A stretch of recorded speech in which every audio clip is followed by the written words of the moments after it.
We call it soccer. Get used to it.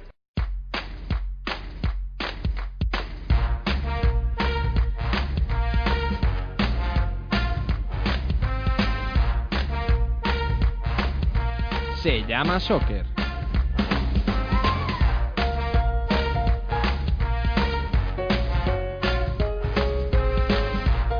Con Jaime Ojeda y Agustín Galán.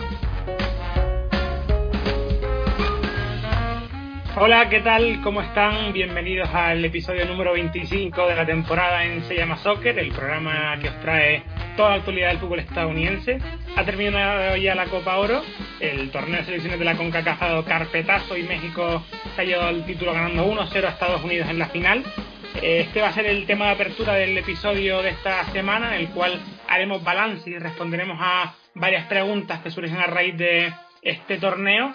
Cambia la estructura habitual del programa, por tanto, y la actualidad de la MLS pasa al segundo bloque, en el que vamos a hablar una vez más de la pisonadora que es Los Ángeles Fútbol Club, de varias goleadas en contra de equipos grandes y de muchas más cuestiones, como que New England sigue ganando o que Cincinnati ha vuelto a saborear lo que es sumar 3 puntos de golpe. Todo ello a completar con el repaso general a la actuación semanal de los españoles, y que luego nos meterá en otras cuestiones como el mercado de fichajes, la conclusión del torneo primaveral de la Premier League canadiense, la previa de los cuartos de final de la US Open Cup, que dan comienzo esta semana. Menú completo el que tenemos por delante. Empezamos.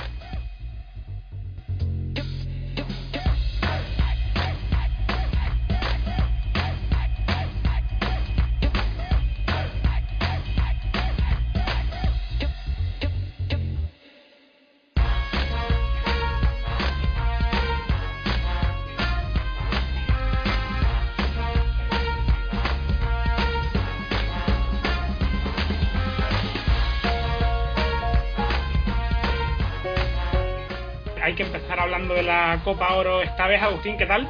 Muy buenas tardes, Jaime, ¿cómo va todo? Pues muy bien, mira, la CONCACAF ya ha dado carpetazo a esta edición de la Copa Oro, como dije, y sabes qué significa eso, ¿no? Pues no lo sé, cuéntamelo. Pues que es la última vez que vamos a escuchar el himno de esta temporada, el de la CONCACAF. Pero dentro de poco empieza ya la previa de la Liga CONCACAF con el equipo canadiense por primera vez. Vamos a guardarlo cerquita. Bueno, pues si te parece lo escuchamos y lo mantengo guardado en los archivos para el futuro.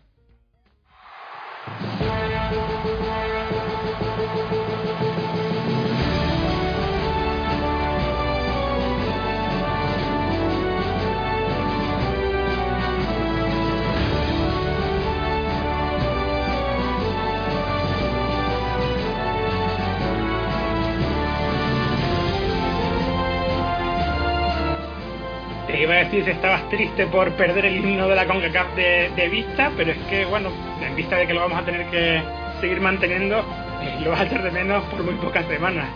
Nada, el 31 de julio lo volvemos a recuperar y que siga siendo santo y seña del podcast. Vamos a despedir como merece este torneo veraniego después de tantas semanas pendientes de él, y es que la final que se la llevó México el otro día con un solitario gol de Jonathan Dos Santos en el último cuarto de hora del partido.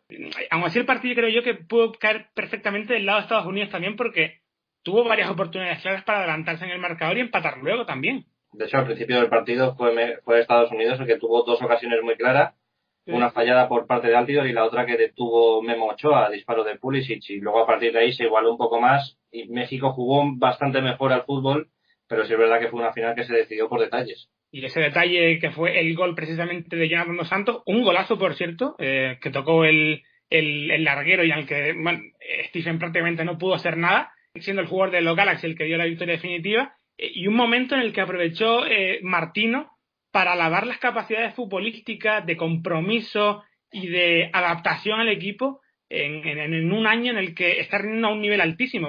Vamos a escuchar en esa rueda de prensa al seleccionador mexicano.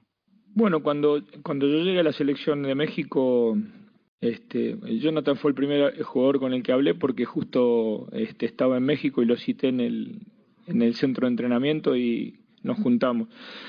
Debo confesar que tengo una ventaja en el hecho de haberlo entrenado en Barcelona, entonces sabía muy bien cuáles eran son las cualidades y lo que él nos puede aportar en la selección. tiene una dura disputa ahí porque Carlitos Rodríguez lo vino haciendo muy bien, porque está Herrera, que recientemente ha sido transferido al Atlético de Madrid, así que pero la verdad que siempre tuve confianza en el aporte que él pudiese hacer.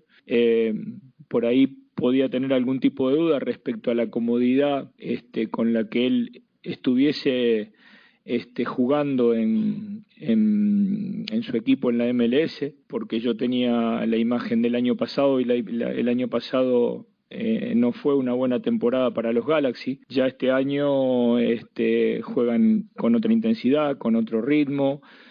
Conozco al cuerpo técnico que él tiene y sé cómo lo va a exigir, y entonces estábamos seguros que íbamos a recibir un futbolista con mucha capacidad técnica, mucha capacidad física y jugando a tope de sus posibilidades. Así que esto que pensábamos que a veces no se da, en este caso, hablando de Jonathan, sí se dio.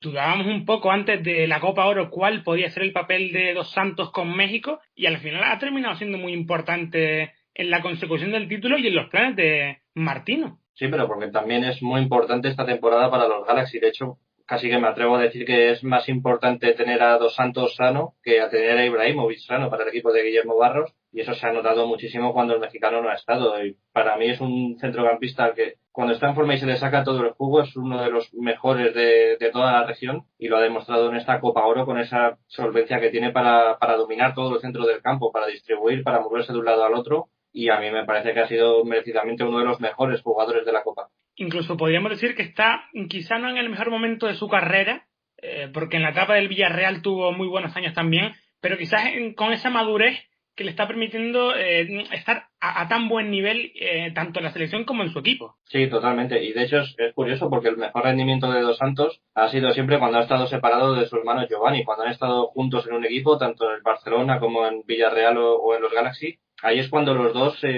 han entrado un poco en colapso y no han dado su mejor versión. Pero cuando Dos Santos está por su cuenta y está centrado totalmente en el fútbol, es un jugadorazo absoluto. Muy importante en el título de México, y a raíz de este título, evidentemente, México ha vuelto a meter distancia en el palmarés con Estados Unidos. De hecho, uno de los alicientes del torneo era que existía la posibilidad de que los Yankees igualaran en Copa Oro la selección mexicana, pero es que al final el Tri ha vuelto a abrir la brecha en CONCACAF y sobre todo en el plano general de títulos regionales. Sí, hay que decir que este empate se hubiera podido dar si contamos exclusivamente los torneos de Copa Oro desde que se llama así. Esto es desde el 91, pero cuando era campeonato de la CONCACAF, México tiene todavía más ventaja, con lo cual es el dueño de toda la región. De hecho, lo llaman el gigante de la CONCACAF, y con razón, porque ha sido el que más ha dominado durante todas las etapas históricas. Aún así, lo que está claro es una cosa también, porque en el plano general de títulos de CONCACAF hay un 11-6 favorable a México, pero en la nueva denominación del torneo hay mucha más igualdad, y esto también demuestra lo avanzado que está el soccer en los últimos años en Estados Unidos, hasta el punto de arrebatarle títulos a México últimamente, de ser un competidor directo, de ser capaz de convencer a jugadores mexicoamericanos para que jueguen con las barras y estrellas. Estamos viendo unos Estados Unidos cada vez más cerca de México en la era moderna en este aspecto. Sí, también en los últimos años ni México ni Estados Unidos se pueden dormir demasiado, son los grandes favoritos a priori, pero en el momento en el que se relajan puede llegar un equipo como Jamaica, como Costa Rica, que te elimina y dejarte en muy mal lugar, porque luego las críticas van a ser inevitables por ese poderío de primeras. Pero sí es verdad que cada vez se están igualando más las cosas. Sigo viendo que México es el equipo de referencia, Estados Unidos un pasito por detrás, pero ninguno de los dos está en disposición de decir que esto está hecho. Bueno, y el título de México es el segundo consecutivo del Tata Martino como entrenador, después de la MLS que levantó con Atlanta hace unos meses, pero el problema que tiene, creo yo, al frente de este banquillo es la presión, porque me da la sensación de que el aficionado no valora esta Copa Oro en realidad, porque durante el torneo hemos visto cómo se criticaba después de algún partido, y yo creo que si no llega a ganar, habría estado alarma desmedido y un poco absurdo seguramente también. De hecho, la Copa Oro de lo único que sirve es para echarla de menos cuando se pierde. O sea, en el momento en el que se pierde, y ahora lo estamos viendo con Estados Unidos, vamos a hablar ahora de todas las críticas que están recibiendo, ya como que prácticamente hay que volver a empezar todo de cero porque se ha perdido la Copa Oro y demás. El Tata lo avisó, dijo, este torneo no tenemos mucho que ganar, pero tenemos muchísimo que perder. Ha conseguido superar las fases eliminatorias con algunas dificultades porque es un equipo todavía en construcción, pero esto le da muchísima calma de cara al año que viene y de cara a empezar las eliminatorias hacia el Mundial de Qatar. Y por cierto, ¿sabes en qué equipo selección nacional tiene Martino el mayor porcentaje de victorias? Que lo vi el otro día la estadística en Twitter.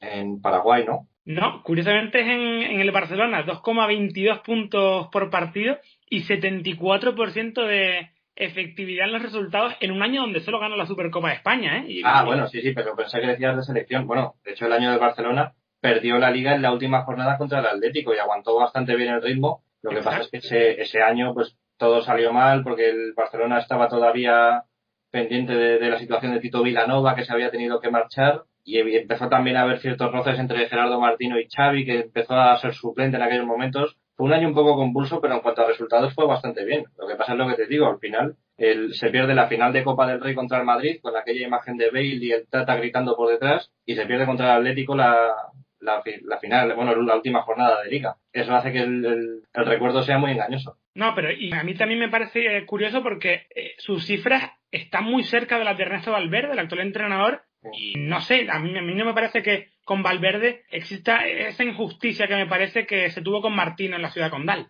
Sí, pero al final Valverde sí se percibe para el entorno del Barcelona como un entrenador de la casa, porque estuvo en el equipo, porque conoce un poco más la cultura de la Masía, y eso solo ocurre con entrenadores que sean de la casa, como Valverde, Luis Enrique, Guardiola, etcétera, o que sean holandeses, en caso de Van Gaal en su momento, Rijkaard y compañía.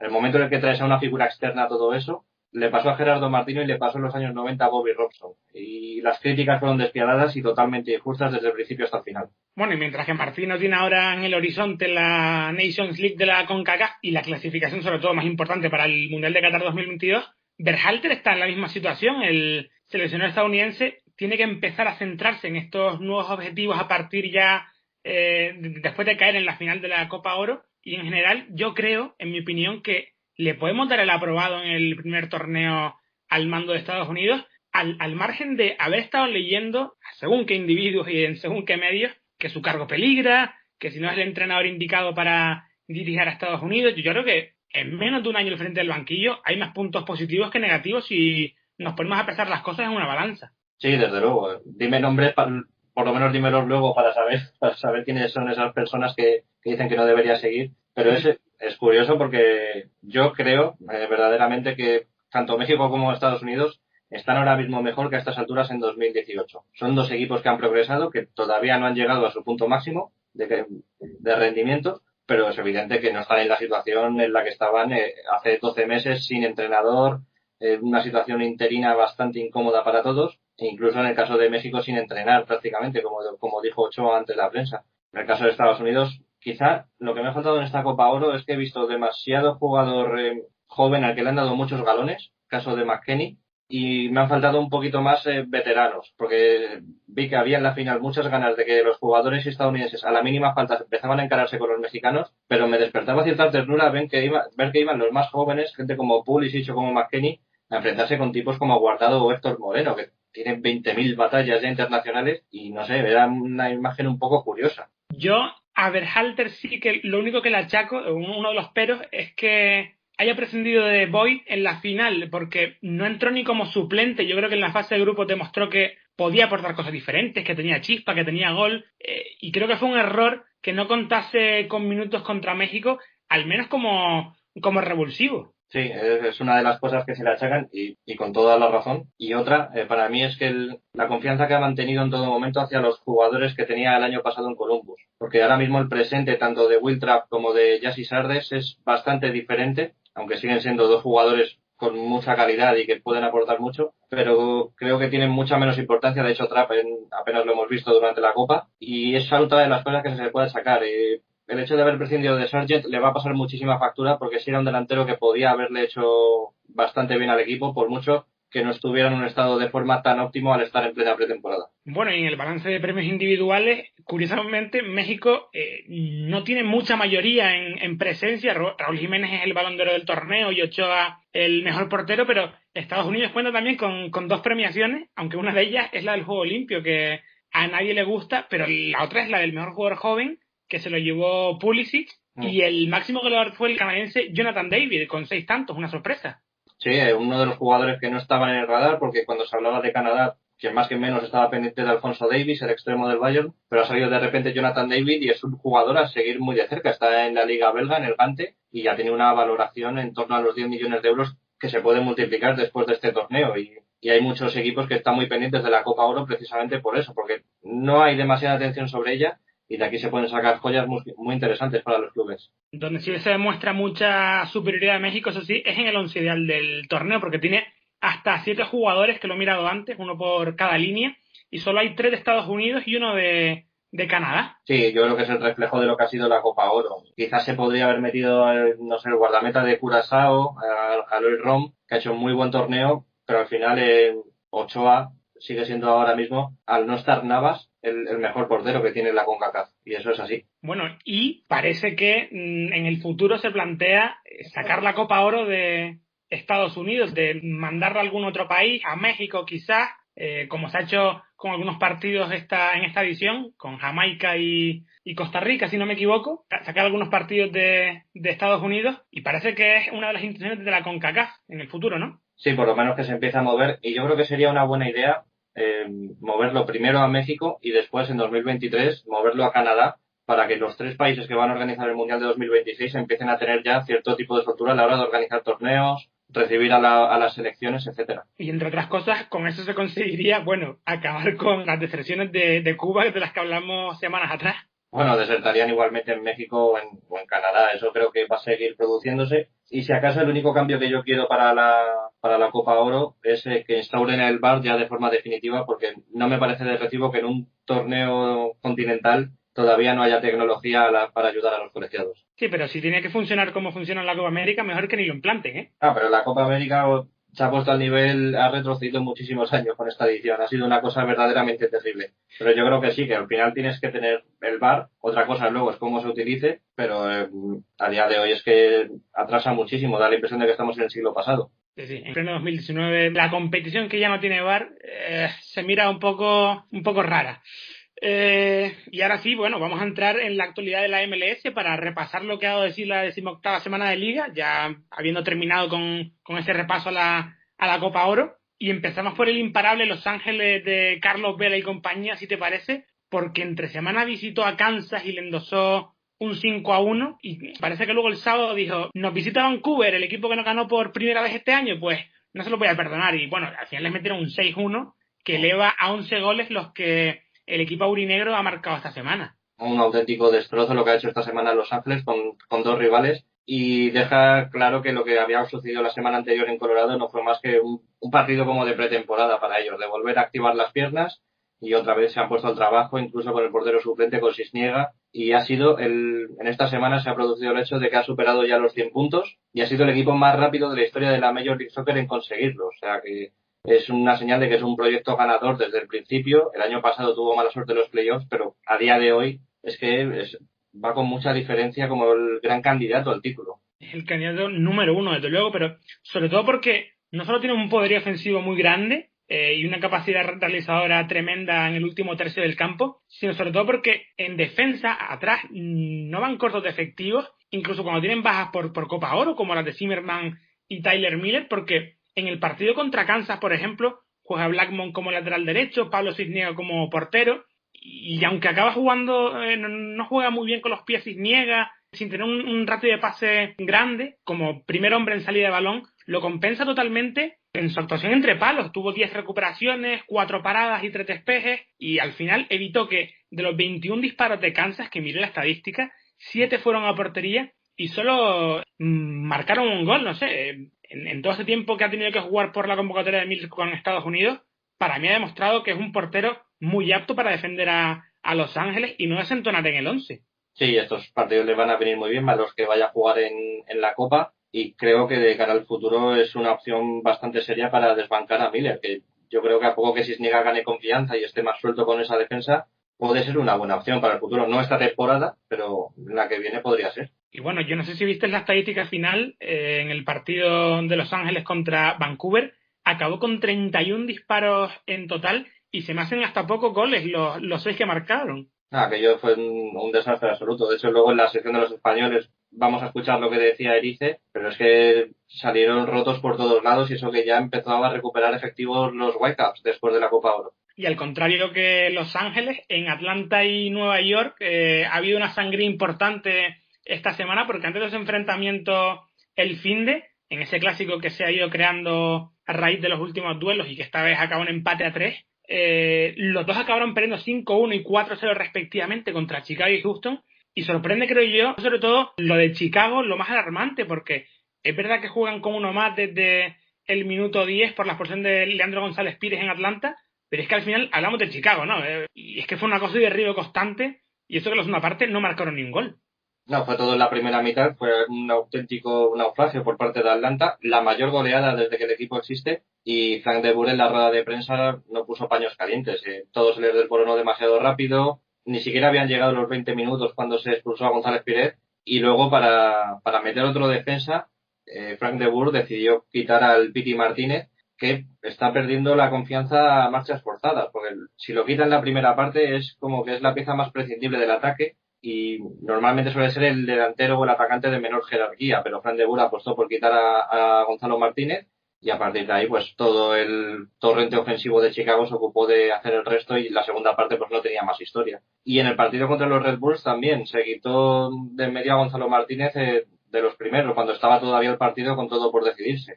Y además es que los Red Bulls no terminan de enlazar una racha positiva. Está siendo un equipo muy irregular últimamente. Un día te gana 2 partidos seguidos, luego te pierde uno, te empata otro, te vuelve a ganar y luego pierde otros 2, no sé. No me está convenciendo su último mes y medio, 2 meses del equipo de Nueva Jersey, al margen de que les falta Aaron Long en defensa, que es una pieza capital, pero no sé, no les veo nada bien, y tienen suerte también de que Toronto está como está y que por detrás todavía sacan mucha ventaja a los demás. Sí, y también están teniendo muchísimos problemas con Kaku. Es la segunda expulsión que consigue, la logró esta semana contra Houston, y también fue expulsado Murillo, que es otra pieza decisiva en su defensa. Eso hizo que llegara con una situación bastante delicada al partido contra Atlanta, y dada esa rivalidad que se está creando entre ellos, pues los jugadores dieron un plus y consiguieron competir hasta conseguir un 3-3, que lo consiguieron en el descuento gracias a Wright Phillips, que es uno de los más veteranos, pero es un equipo bastante ciclotímico, que el de Chris Armas este año, y va a ser importante ver cómo llega el último mes de cara a los playoffs, porque creo que en cuanto a la temporada regular, su labor ahora mismo es la de sobrevivir. Y hablabas precisamente de Bradley Wright Phillips, uno de los jugadores veteranos sí, pero también uno de los jugadores más discutidos esta temporada por la poca productividad goleadora que está teniendo, seguramente,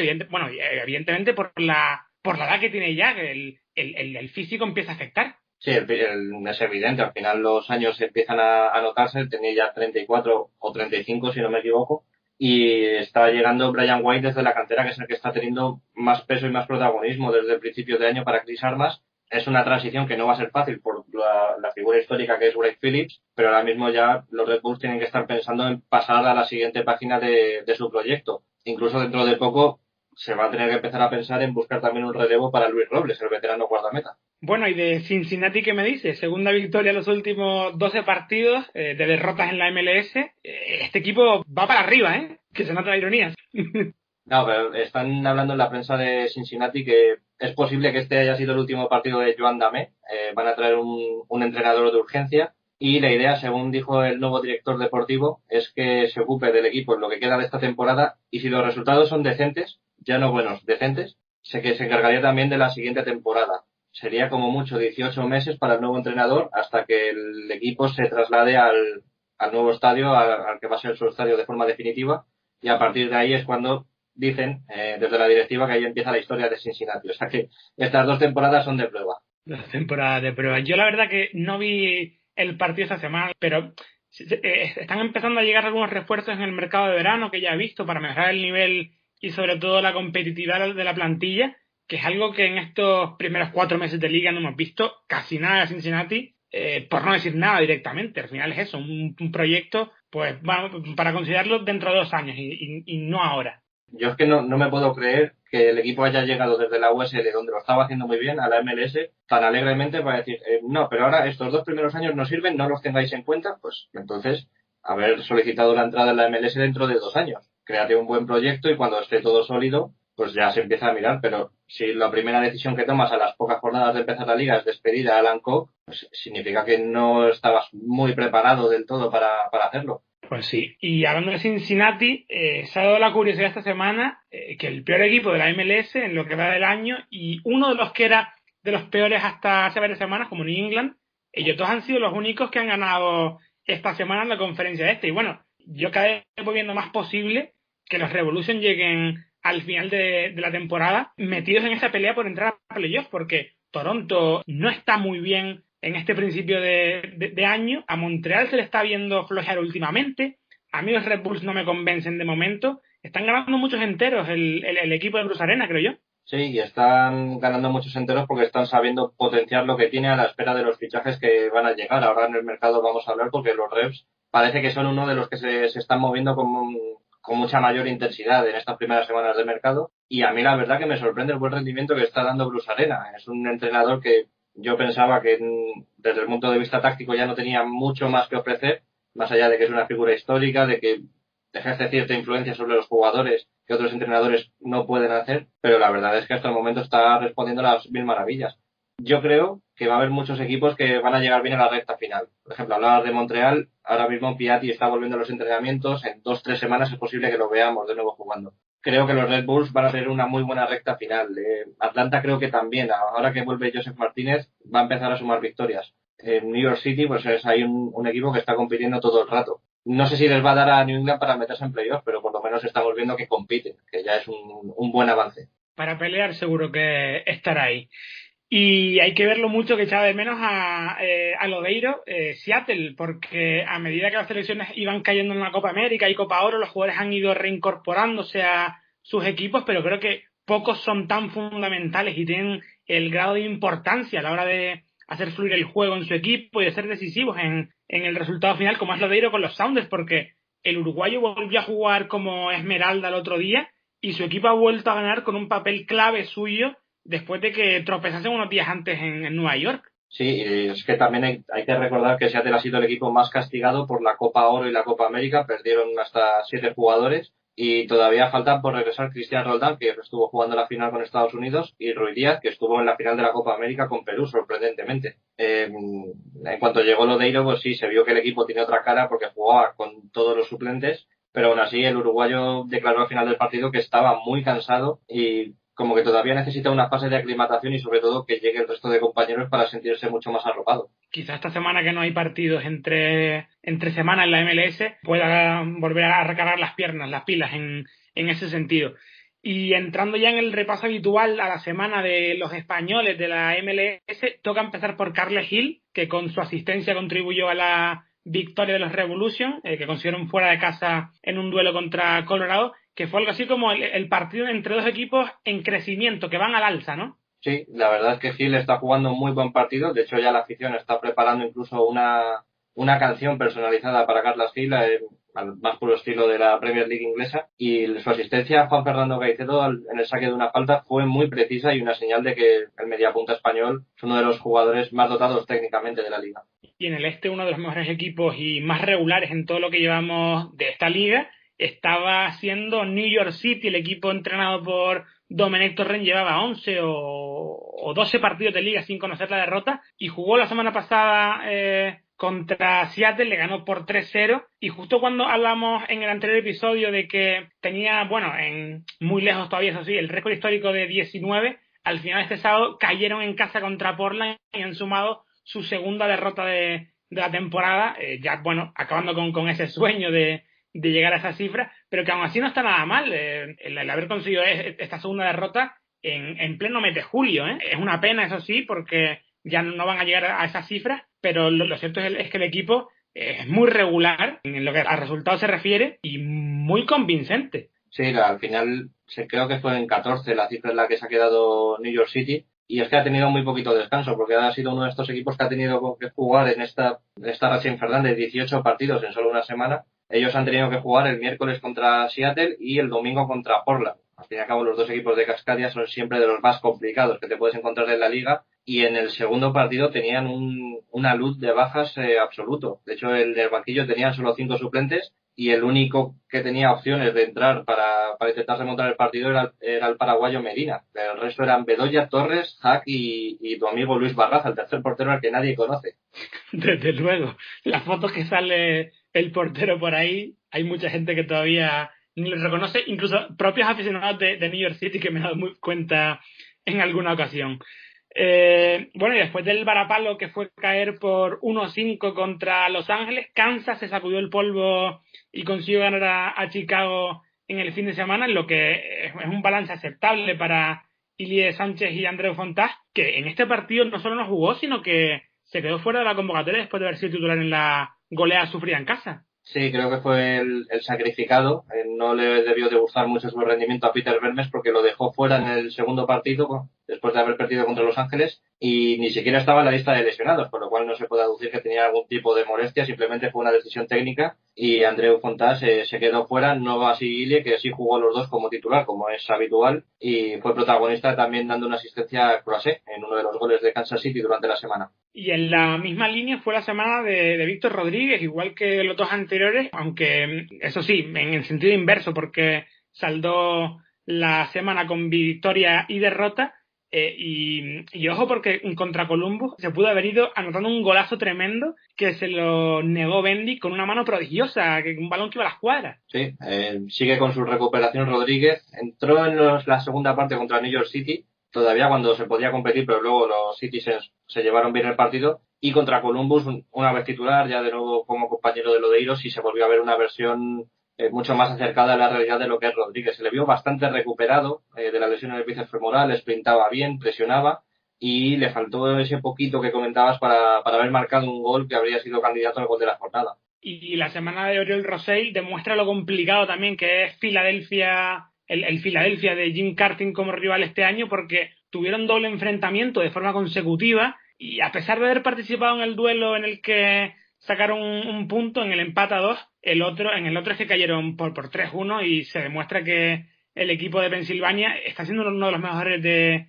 la competición ahora mismo y que es muy, muy complicado sacarle puntos. Sí, es muy sólido y además ha superado bastante bien esta etapa en la que no tenían a Blake, el portero internacional por Jamaica, y en esta doble semana contra Orlando lo han vuelto a demostrar. Orlando no es el equipo más potente, pero bueno, han sacado 4 puntos y se quedan con ese mal sabor de boca de no haberlo conseguido en casa, en un partido que se tenía que haber jugado el sábado, pero por el mal tiempo, parece curioso, pero hace mal tiempo ahora en Estados Unidos, se tuvo que jugar 24 horas después y ahí sí, Uri fue titular y también estuvo muy cerquita de darle una asistencia de gol a Don Dwyer que se encontró con el meta de los Juniors. Los españoles que peor parados salieron esta semana fueron Alejandro Pozuelo y John Erice, ambos con derrotas de sus visitas a los equipos de Los Ángeles. Curioso, Pozuelo perdió 2-0 contra el Galaxy y lo de Erice fue peor, evidentemente, 6-1 contra el AFC. Sí, Pozuelo otra vez fue titular como delantero centro, ahora que ha terminado la Copa Oro vuelve Altidore y presumiblemente volverá todo a tener un poco más de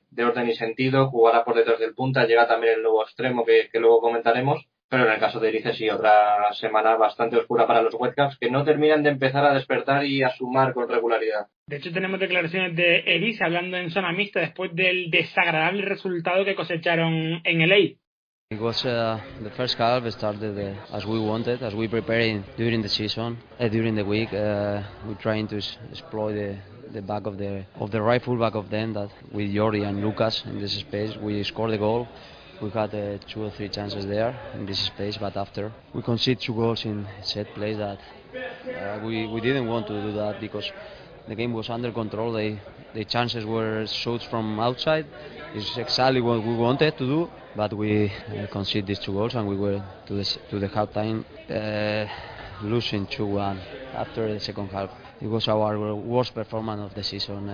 It was very, very poor, our performance in the second half, and we are very sorry about that. That's soccer. Sometimes you make these things in soccer, in sports. We are very sorry about that, and we just keep going. We have to say sorry to the fans that came here to support us and the fans to support us from Vancouver. And we have to keep going. Now we have a very important game for us on Wednesday in the Canadian Cup, and we have to work very hard to get a good result there. La peor actuación de la temporada, la de la segunda parte, dice John ahí, es quizá uno de los grandes titulares en esa intervención suya, y un equipo que no acaba de encontrarse consigo mismo nunca. Me recuerda mucho su caso al de Kansas esta temporada también, dos equipos con potencial, Kansas bastante más, eso sí, pero dos equipos que no terminan de arrancar, de meter una marcha más. Sí, de hecho yo espero con muchas ganas esta segunda parte de la temporada para ver si ya con una estabilidad definida, sin este corte de la Copa Oro, Marc Dos Santos encuentra la clave y empieza a sumar puntos de forma muy regular. Porque también es muy ciclotímico durante los partidos Vancouver. Hay muchas veces que se muestra muy generoso en ataque y hay otras veces que ves ahí que se cierran en el área con 8 jugadores y al final pues el gol termina llegando por pura madurez. Y entrando ya en la última parte del programa, vamos a empezar con el mercado de fichajes, porque ha habido rumores muy jugosos y algunas confirmaciones estos días.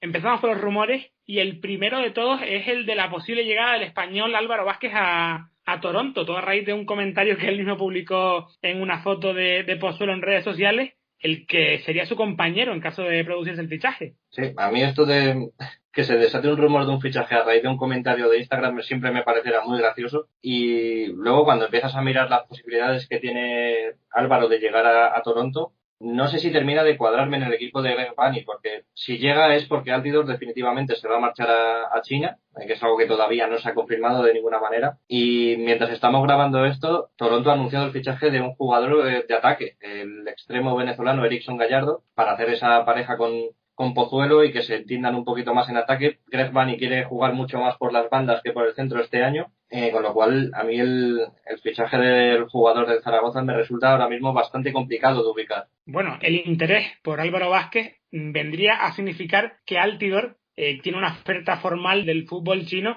y que su llegada significaría la salida delantero de la selección. Sí, estoy de acuerdo, y además liberaría muchísimo más espacio salarial, y en el caso de liberar esa cantidad de dinero, no sé si irían a por Álvaro o a por un delantero de Enjundia Mayor. Pues puede ser, eso habría que tenerlo en cuenta, sobre todo porque Álvaro Vázquez llegaría con la carta de libertad, porque ahora mismo está sin equipo, si no me equivoco. Sí, pero es que tampoco es un delantero que te aporte muchísimos goles a lo largo de una temporada. Su única etapa fuera de España fue cuando jugó precisamente con Pozuelo en el Swansea, en la Premier League, y allí no consiguió marcar ni siquiera un gol en 20 partidos, y sus números en España creo que muy rara vez ha superado la decena de goles. Si Toronto va a prescindir de Altidore, necesita un jugador que esté a la altura de Jovinko en cuanto a producción goleadora, por lo menos. No te hace mucha ilusión este rumor, pero mira, a mí el que me fascina y me tiene expectante es el refuerzo que está barajando New England para este mercado, el de Gustavo Bou y el de Thomas Vermaelen, de cara a reforzar dos líneas clave, la de la defensa para volverse más fuerte de lo que ya empieza a hacer con Bruce Arena este equipo, y arriba para tratar de sumar una pieza de mayor calibre que conecte con Carles Gil y dote de más peligro ofensivo a los Revolution. De hecho, el fichaje de Bou parece que es cuestión de tiempo. Es probable que cuando salga esto se haya anunciado, porque Bou este fin de semana ya estaba en New England, ha sido visto junto al presidente de los Reos en un concierto de los Rolling Stones,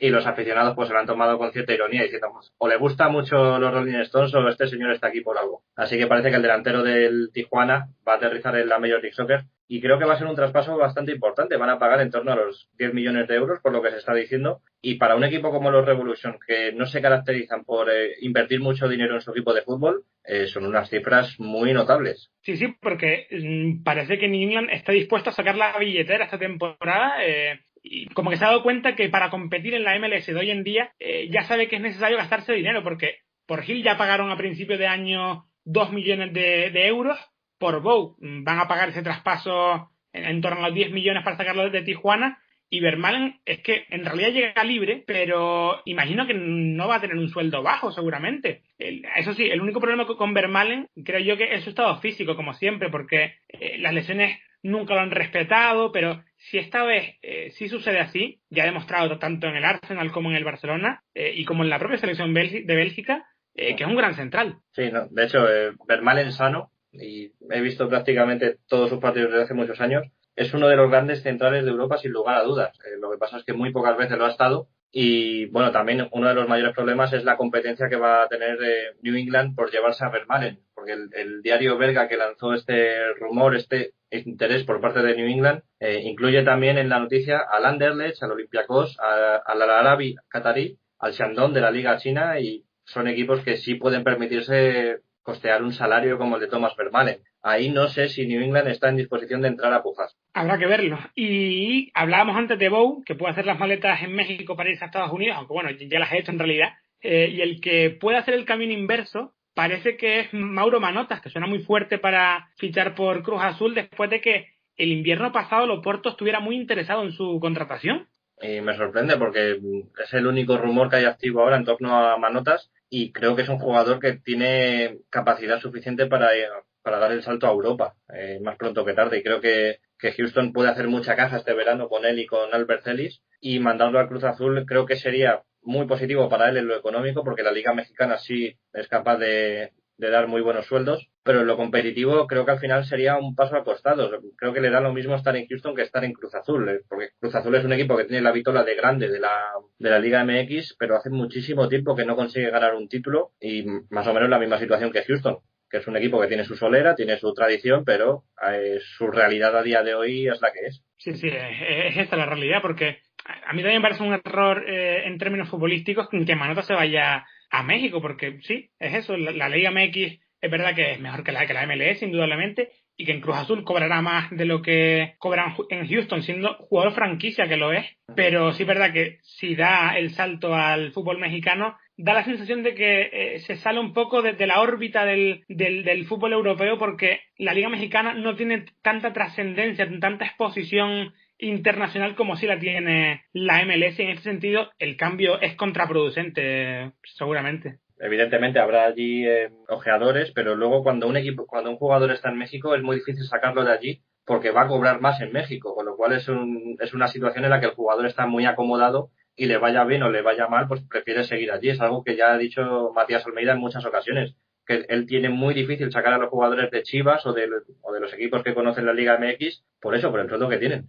Y fichajes confirmados tenemos primero el de Eloy Rom, portero de Curazao que ha brillado en la Copa Oro y que ha fichado, mira tú por dónde, por Columbus Crew, que hace unas semanas hablábamos que igual tenía que reforzar esa posición ante la marcha de Zach Steffen al Manchester City. Y me parece un fichaje bastante acertado, porque en esta Copa Oro ha sido uno de los que ha destacado, ha tenido sus partidos en los que ha tenido muchísima actividad, se ha demostrado como un guardameta con muy buenos reflejos y le puede venir bastante bien a Columbus, porque Kempin no era un portero que a mí me ilusionara sobremanera, y para paliar la baja de Stephen, pues que mejor que tener a un portero de estos que cuando entran en calor es muy difícil batirlos, y creo que en esta categoría se puede meter a Rom. Y después de un primer semestre como cedido, Vancouver Whitecaps al final se ha hecho en propiedad con Ali Adnan después de negociar el traspaso con Udinese. La verdad que yo creo que era una prioridad retenerlo porque estaba siendo de los mejores de Vancouver en lo que llevamos de temporada en ese lateral izquierdo. Sí, le venía muy bien a Vancouver, era una opción muy válida para Marc Dos Santos, tanto en defensa como en ataque. Creo que va a ser mucho más importante de lo que podría serlo en el Udinese, y también creo que Ali Adnan está mucho más cómodo en Vancouver en términos de afición y en todo tipo de términos. Es un fichaje que le viene bien a todas las partes, todos salen ganando, y el que más imagino, Marc Dos Santos, que será el que más contento esté. Y, por cierto, volviendo antes a Columbus, se ha hecho también hoy oficial que el Manchester City ha cedido a Zach Steffen a Fortuna Düsseldorf, por lo cual va a jugar en la Bundesliga finalmente. Y jugar a partidos, me imagino, que es lo que necesita para seguir creciendo y no estar un poco a la sombra de Ederson en el Manchester City, y jugar pues al final los partidos de relleno, los partidos de alguna copa, quizás algún partido de Premier, y lo que necesita precisamente es continuidad para seguir creciendo, creo yo. Sí, para seguir defendiendo la portería de Estados Unidos en el futuro, porque si no, le iba a adelantar o bien, no creo que Johnson, pero porteros como Horvath, como Tyler Miller se pondrían en muy buena posición. Y la noticia bomba de la semana es que Giovanni Dos Santos ha acabado rescindiendo su contrato con la MLS y ha regresado al fútbol mexicano, ha fichado por América, le han dado el dorsal número 10, y las críticas de los mexicanos en torno a su fichaje ya se empiezan a ver en redes sociales, ¿no? Sí, es bastante gracioso pasarse por el Twitter del América y ver las respuestas a lo que van poniendo por parte de las Águilas, porque la verdad es que no ha sido muy bien recibido Giovanni, no tiene ahora mismo la mejor de las imágenes, y justo ha coincidido que ahora la unanimidad es que en México todo el mundo sostiene que el bueno de los Dos Santos es Jonathan y no es Giovanni, por mucho que ahora se venda este fichaje como mediático, el fichaje estrella del América, que es el equipo más grande de México y demás. Tiene muchísimo por demostrar Giovanni, y su primera batalla va a ser la de dejar de ser un meme para volver a ser un futbolista. Porque no es lo que lleva haciendo precisamente los últimos 2 años y medio, podríamos decir perfectamente, 2 años y medio, sí, ¿no? Sí, desde que aterrizó en los Galaxy. Bueno, quizás la primera temporada que recuerdo con... ¿cómo se llama el delantero? Que estaba en aquel momento. Qué bien lo recuerdas. Con Robbie King. Con Robbie King, cierto. No, pero creo que en aquel año los Galaxy los dominaba Robbie King. Tanto Gerrard como Giovanni nunca dieron el mayor rendimiento. Pues habrá que echarle el ojo a ver cómo le va a Giovanni por América y si recupera un poco el nivel o la forma física también que no ha tenido en estos últimos años. Y bueno, esta jornada en la MLS no tenemos partidos entre semana porque se juegan los cuartos de final de la US Open Cup. En la madrugada del miércoles al jueves en España se disputan los 4 partidos de esta ronda a partido único, y con ese Los Ángeles-Portland a las 4:30 de la madrugada, que yo no me voy a perder porque es un partidazo sin duda. Sí, y la curiosidad que tengo es ver cuál de los dos equipos va a rotar más, porque ahora mismo Los Ángeles está en muy buen momento, puede dar descanso a algunos jugadores, y Portland también está muy bien. Y no sé cuál de los dos entrenadores es el que va a decidir meter a más jugadores de banquillo para que se vayan fogueando, porque es una eliminatoria muy atractiva y también te pone en muy buena situación, porque luego te enfrentarías, si no me equivoco, contra el ganador de Minnesota, New Mexico. Sí, cierto. Y es que además en esta ronda hay que estar pendientes a los otros enfrentamientos, sí, porque el que implica equipos solo de la MLS es el Orlando New York City, que pinta bien también, pero es que tenemos eso, a San Luis y a New Mexico United buscando dar la campanada, eliminando a 2 equipos de la MLS, y en caso de producirse dejaría abierta la posibilidad de ver una final 100% entre equipos de la USL, por difícil que parezca.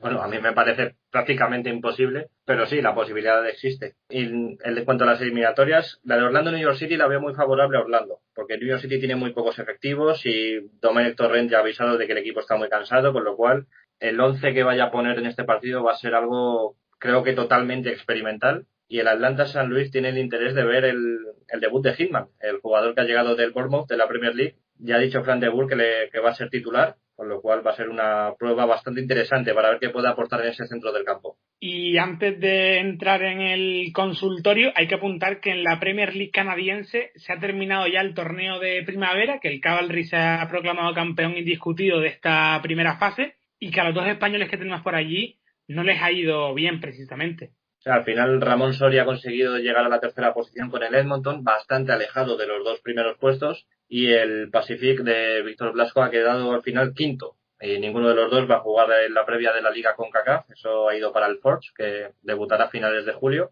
con lo cual ya todo preparado para cuando empiece la temporada de otoño, y vamos a ver si ahí tanto Soria como Blasco tienen un poquito más de suerte. A ver si les va mejor en ese torneo, y si el equipo canadiense supera esa primera ronda eliminatoria de la Liga CONCACAF. Y nos ponemos ya en el consultorio.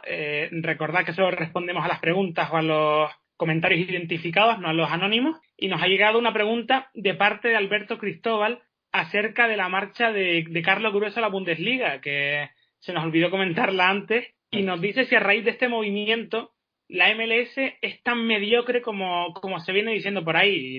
Y no sé, a mí mediocre no me lo parece. De hecho, que haya muchos jugadores que fichan por equipos de las mejores ligas europeas viene a confirmar que es una liga con muchísimos jugadores de talento, creo yo. Sí, yo creo que también. Además, Gruezo es un internacional absoluto por Ecuador, y el Augsburgo es un equipo al final de la Bundesliga. Es una oferta atractiva, con lo cual merece la pena por lo menos intentarlo. Sucedió un caso parecido hace un par de años cuando en Seattle Sounders se marchó Joe Jones al Darmstadt, que estaba en ese momento en la Bundesliga, luego descendió a la segunda, y él se fue para allá, para Alemania, lo intentó y ahora ha vuelto finalmente a los Sounders, con lo cual no creo que sea una señal de que la MLS sea una liga mediocre, simplemente que Gruezo, por las circunstancias, imagino que también cobraría más dinero de lo que le dan en Dallas, que no es un equipo que se gaste mucho en salarios, le puede interesar probar suerte. Y además Dallas, al ser un equipo de cantera, hay muchos jugadores que según llegan, pues ven que el objetivo quizá no es tanto la liga en sí como dar desarrollo a los jugadores de la cantera, con lo cual eso también puede invitar a que muchos jugadores decidan salir en cuanto ven una oferta que les interesa mínimamente. Además es que a mí esta pregunta me recuerda mucho a esos comentarios que se dicen mucho de la liga francesa, que no es una liga buena y tal, porque salvando las distancias podemos ver que las dos ahora mismo son ligas en las que se produce mucho talento y que luego acaban fichando por equipos grandes en el caso de Francia, o por equipos de un escalón medio bajo de Europa, o incluso por grandes equipos en el caso de la MLS, como por ejemplo Alfonso Ibis con el Bayern, Tyler Adams en el Leipzig o ahora mismo Zack Steffen por el Manchester City. Sí, hay muchos jugadores que están en la lupa y lo que dices de la Liga Francesa es realidad. Aquí en España tuvimos hace poco el ejemplo del Sevilla, cuando estaba en la primera etapa Monchi como director deportivo. Pues Monchi todos los años se sacaba sus 4 o 5 fichajes de Francia y todo el mundo sorprendido con lo bien que rendía uno, con lo bien que rendía el otro. Y Monchi en muchas entrevistas lo decía, dice, si la ventaja que tengo es que nadie ve la Liga Francesa. Es una liga que la ven a Andrés Onrubia y Monchi. Y a partir de ahí, pues los fichajes, pues todos sorpresas y todos son buenos. Jugadores buenos hay en todos lados. Simplemente se trata de ver cuál es el que mejor le va a cada equipo y cuál es su situación personal para irse de una liga a otra. Bueno, y también a petición de Alberto Cristóbal nos ha pedido opinión acerca de un tuit en el que nos ha mencionado y que dice lo siguiente: tienes a Ethan Horvath, más seguro que Stephen, a Carter Vickers, a Anthony Robinson, a Tyler Adams, a Brooks, experimentado, a Moore, a Lichai, muy experimentado, a Dwayne Holmes, a Green, a Sargent, a Wood y a Wea. No llevarlos es una enorme vergüenza. Yo aquí hay cosas en las que discrepo y cosas que no tienen sentido. Primero, que Horvath no me parece mejor portero que Stephen, aunque sí que debió ir convocado para mí. Luego, que Adams, Brooks y Holmes estaban lesionados, con lo cual no podían ir a la Copa Oro. Que Tim Weah acababa de jugar el Mundial Sub-20 y necesitaba descanso. Bobby Wood no me parece mejor que los delanteros que se llevó Berhalter. Entonces, bueno, puedo estar de acuerdo en que a Sargent sí que habría que haberlo convocado, pero es que del resto no hay nada alarmante o que no se supiese, creo yo. Sí, de hecho, viendo la final, no puedes decir que la final se pierde por culpa de Stephen o que se pierde por culpa de Miasga o de Long. Es una final igualada, se decide por un 1-0, una jugada muy buena por parte de México con un taconazo de Raúl y un golazo de Dos Santos. No creo que se le pueda sacar nada a la plantilla que ha llevado Berhalter. Sí, antes de empezar el torneo, para mí, como tú dices, la baja de Sargent es lo que más me llama la atención, pero el resto yo me lo tomo como la típica crítica que hay, y esto lo vi mucho en Twitter después de la final, de ese aficionado estadounidense que piensa que todos los de Europa son los que tendrían que estar ahí y que los de la MLS no sirven, que es un poco el pensamiento que llevaba Jürgen Klinsmann y que por eso terminó bastante mal con la propia liga y al final terminó fuera de la federación. Yo creo que se puede hacer un mix perfectamente. Hay jugadores que podrían no haber ido y que han estado en la Copa Oro, igual que ha sido al revés, pero yo creo que ha sido una muy buena Copa Oro por parte del equipo de Berhalter, que tiene muchísimo por desarrollar de cara al futuro y que esto simplemente es un primer paso, nada más. De hecho, me parece una derrota digna. No creo que haya mucho que reprochar. Se podía haber ganado como se perdió. Pues igual que la CONCACAF con la Copa Oro, nosotros damos carpetazo al programa esta semana, Agustín. Eso es, y nos vemos la semana que viene con muchos más partidos de la MLS y con estos partidos de Copa, a ver qué nos deparan. Y que habrá que ir empezando también a hablar de esa Leagues Cup que se nos viene dentro de una semanita, si no me equivoco. Si no es la semana que viene, es la próxima, ¿no? En la próxima, sí, algo tendremos que contar. Habrá que montar algo. Un abrazo. Un abrazo.